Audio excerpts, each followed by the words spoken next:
Multiplexar significa transmitir una o más señales a través de una sola línea en común en diferentes momentos o velocidades. Entonces, un multiplexor es un circuito combinacional que tiene varias entradas y una única salida de datos, donde nosotros podemos seleccionar cualquier entrada y mostrarla a la salida. En un multiplexor tenemos entradas de datos, una única salida única y entradas de selección, que es por donde nosotros vamos a decidir qué entrada queremos que se muestre a la salida. Por ejemplo, si queremos que se muestre en la salida la entrada I0, entonces en la entrada de selección tenemos que poner el estado lógico 00. Si queremos la entrada I1, en la entrada de selección colocamos el estado lógico 01.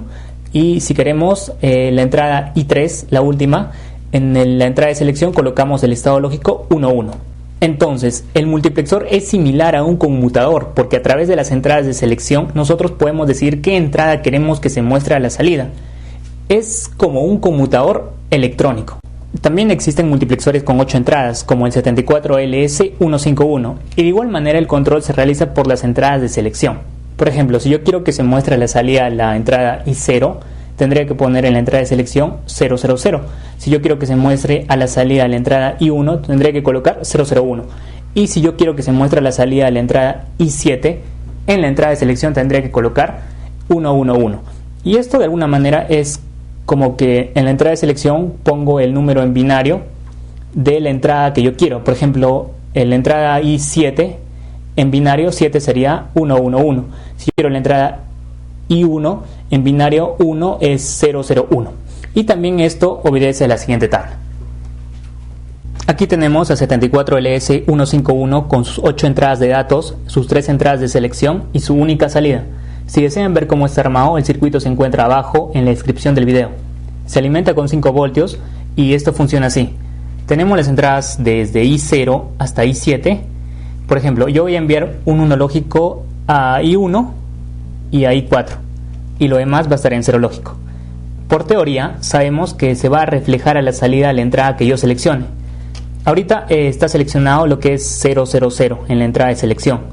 Voy a dar un 1 y ven cómo se refleja el estado de la entrada I1 a la salida. En 2 está en bajo, en 3 también está en bajo, y en 4 se va a reflejar el estado alto a la salida. En 5 va a estar en bajo, en 6 va a estar en bajo, y por último en 7 también va a estar en bajo. Y mira, yo puedo cambiar también la entrada, o sea, puedo ver por ejemplo el estado alto que sea en 6 y en 5. Entonces, con un multiplexor también podemos construir lo que son funciones lógicas. En las entradas de datos también se puede ingresar lo que son frecuencias, desde las más bajas hasta las más altas. Y con lo que es la entrada de selección puedo elegir la frecuencia que deseo.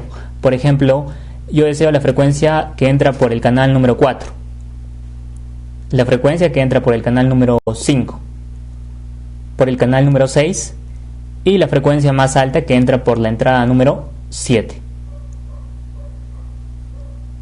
Con el multiplexor también se puede realizar lo que es la conversión de paralelo a serie. Mira, por aquí ingresan datos en paralelo, son diferentes líneas, diferentes cables, y se puede hacer que por un solo cable se envíe toda esta información, pero en serie, y es lo que mostraremos a la salida. Por ejemplo, pondremos un estado lógico en 3 y en 5, y con un microcontrolador o un circuito integrado se va a enviar pulsos a las entradas de selección de 0 a 7 para que se haga un barrido de datos. 1, 2, 3, 4, 5, 6, 7. Mira, ahora elijo la entrada número 7, 5 y 3. 1, 2, 3, 4, 5, 6 y 7. Y esto de acá sirve porque si quieres enviar datos a gran distancia, en este caso tendríamos que emplear 8 cables, pero con la conversión paralelo a serie solo necesitamos de un solo cable.